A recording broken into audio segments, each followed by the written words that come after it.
I'm going to be talking to Salim Rahemtulla, who's the president of PowerTap Hydrogen.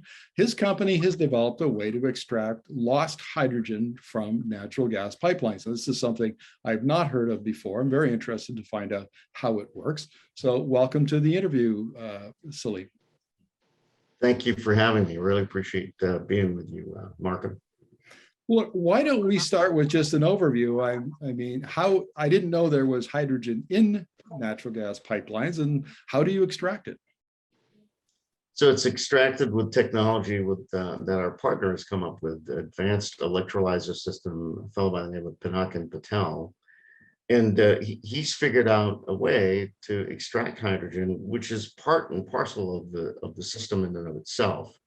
Remember that hydrogen is extracted in two methods: using steam methane reforming, where you take natural gas, which is has a lot of methane, and you separate it by doing steam methane reforming, and you get carbon dioxide and you get hydrogen. The other, of course, is water electrolysis, and you get hydrogen out of that. It's green hydrogen, as it's commonly referred to. So through the Advanced Electrolyzer System, we're able to take, which is a unique technology that we're adding into our SMR technology, is it takes a syngas, which is something like natural gas. Natural gas is made up of the elements that would make up the syngas, and the syngas separates out the hydrogen. So you can extract the hydrogen using this methodology. Well, that is interesting. Now, Salim, I understand steam methane reforming, and Alberta, for instance, has big plans to create a blue hydrogen industry using that technology. Am I correct in assuming that your process does the same thing, but out of the pipeline? In a sense, it is similar. And so the AES that I mentioned, the Advanced Electrolyzer System, works together with the steam methane reformer to maximize the amount of hydrogen you can get. Now, that process that I'm just explaining is primarily intended to create that blue hydrogen we're talking about. But the AES system, which takes that syngas, increases the amount of hydrogen you produce by about 20%. Is that the process that is used to extract hydrogen? Yes. So you take a portion of that natural gas and you extract the hydrogen from it. So in other words, your natural gas pipeline ends up being a storage place for hydrogen that you can then extract to use. What is the advantage of the process? Is it ease of use? Is it cost? Is it what are the advantages?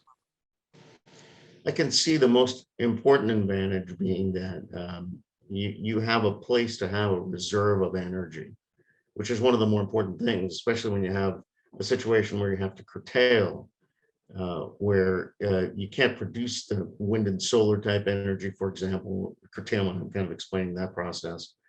And so this stored hydrogen, which you can extract, allows you to be able to have a backup for energy, and green energy at that. So help me imagine how this would work. Would it be a plant that would like straddle a pipeline and it would work that way, or how would that work? So, we're in the process of developing that. I wish I had Pinakin to kind of tap on it right at this moment, because he's the technology guy that can really explain this. But so we're looking at various options, and I think that's one of those options, what you just mentioned. And the other would be, in the context of a hydrogen fueling station.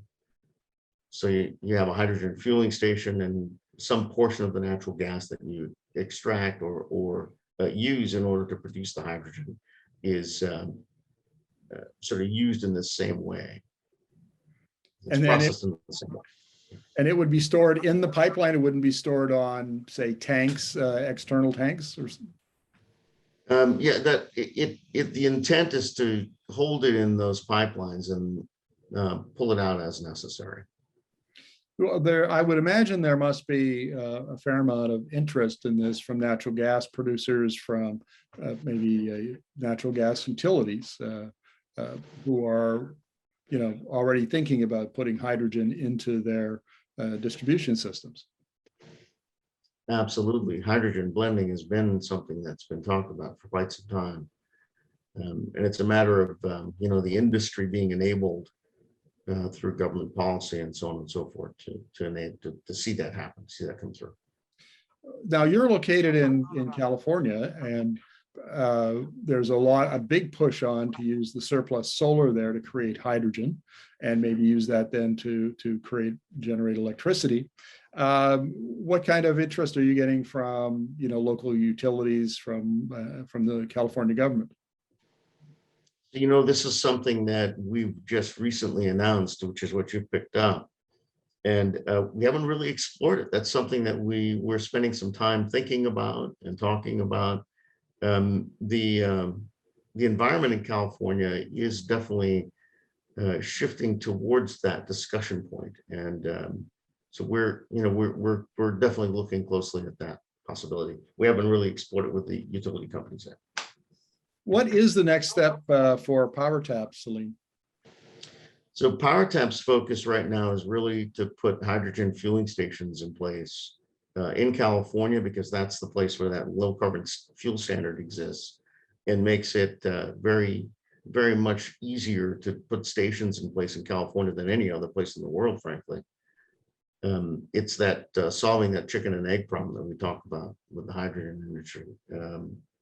It's making it enabling station developers like us to put those stations out there by providing us a fuel credit, basically a carbon credit for the infrastructure that we put in place. It's called a hydrogen refueling infrastructure credit. So it's that's making it something we're doing in California, but the intent is to shift policy in the United States, across the United States, so that it makes it more acceptable across the country to put these stations in place from a value perspective. So it sounds like, Salim, that this is it's an emerging industry. Your company and the other company have come up with an innovation that will feed into that. And it sounds like this is the beginning of something. Yeah, no, and it's a number of technologies that we're pulling together. It's the AES I mentioned earlier. It's our on-site hydrogen production and dispensing technology in a modular, small footprint format. Between those two primary technologies, then we're continuing to explore. I mean, we constantly say we're technology agnostic, meaning that as the industry changes, we'll continue to bring more technology into the picture. And yes, the intent is for us to roll out these stations using these technologies. Great, Salim, thank you very much. Really appreciate your insights. Thank you very much. Good talking with you, Markham.